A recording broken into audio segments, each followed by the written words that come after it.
ಇವತ್ತು grey water ಅಂದರೆ ಏನು ಅಂತ ಸ್ವಲ್ಪ ಅರ್ಥ ಮಾಡ್ಕೊಳ್ಳೋಣ. ಗ್ರೇ ವಾಟರ್ ಅಂದರೆ domestic waste water or sewage. ಅಂದರೆ ಮನೆ ಒಳಗೆ ಯೂಸ್ ಮಾಡ್ತೀವಲ್ಲ, ವಾಶ್ ಬೇಸಿನ್ನು ಇಂಥದ್ದು ಮನೆ ಒಳಗೆ ಉಪಯೋಗ ಮಾಡಿರೋ ನೀರು ಉಪಯೋಗ ಆದಮೇಲೆ ಹೊರಗೆ ಬಿಡ್ತೀವಲ್ಲ, ಅದಕ್ಕೆ ಗ್ರೇ ವಾಟರ್ ಅಂತ ಹೇಳೋದು. ಗ್ರೇ ವಾಟರನ್ನು 2 ಕ್ಯಾಟಗರಿಗೆ ಡಿವೈಡ್ ಮಾಡಿದ್ದಾರೆ ಸೈಂಟಿಸ್ಟ್ಗಳು.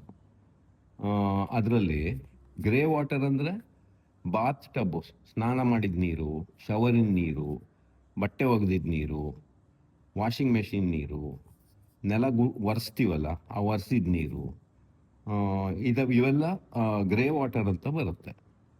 ಬ್ಲ್ಯಾಕ್ ವಾಟರ್ ಅಂದರೆ ಟಾಯ್ಲೆಟ್ ಒಳಗೆ ಸೆಪ್ಟಿಕ್ ಟ್ಯಾಂಕ್ ಒಳಗೆ ಹೋಗುತ್ತಲ್ಲ ಮನುಷ್ಯರದ್ದು ವೇಸ್ಟು, ನಂಬರ್ 1 ನಂಬರ್ 2 ಮೂತ್ರ ಗೀತ್ರ ಅದೆಲ್ಲ ಮಿಕ್ಸ್ ಆಗಿರೋದು ಗ್ರೇ ವಾಟರಿಗೆ ಬರಲ್ಲ, ಬ್ಲ್ಯಾಕ್ ವಾಟರ್ ಅಂತ ಆಗುತ್ತದು. ಸೊ ಈಗ ಒಂದ್ಸತಿ ರಿಪೀಟ್ ಮಾಡ್ತೀನಿ. ಗ್ರೇ ವಾಟರ್ ಅಂದರೆ ಮನೆಗಳಿಂದ, ಅಪಾರ್ಟ್ಮೆಂಟಿಂದ ಈ ಥರ ಹೌಸ್ ಹೋಲ್ಡ್ ವೇಸ್ಟ್ ವಾಟರ್ಗೆ ಗ್ರೇ ವಾಟರ್ ಅಂತ ಕರೆಯೋದು. ಗ್ರೇ ವಾಟರು 2 ಭಾಗ ಬರುತ್ತೆ, ಒಂದು ಗ್ರೇ ಇನ್ನೊಂದು ಬ್ಲ್ಯಾಕು.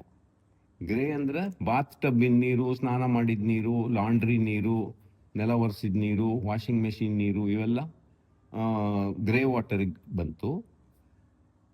ಬಾತ್ರೂಮು, ಟಾಯ್ಲೆಟ್ಟು, ಕಮೋಡ್ ಒಳಗೆ ನಂಬರ್ 1 ನಂಬರ್ 2 ಮಾಡ್ತಾರಲ್ಲ ಜನ, ಅದೆಲ್ಲ ಮಿಕ್ಸ್ ಆಗಿರೋದು ಸೆಪ್ಟಿಕ್ ಟ್ಯಾಂಕ್ ಒಳಗೆ ಹೆಚ್ಚಾಗಿ ಹೋಗುತ್ತಲ್ಲ, ಅದಕ್ಕೆ ಬ್ಲ್ಯಾಕ್ ವಾಟರ್ ಅಂತ ಕರೆಯೋದು.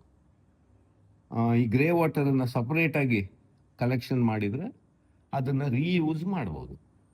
ಯಾಕೆಂದರೆ ನೀರು ಶಾರ್ಟೇಜ್ ಆಗಿದೆಯಲ್ಲ, ರೀಯೂಸ್ ಮಾಡೋಕ್ಕೆ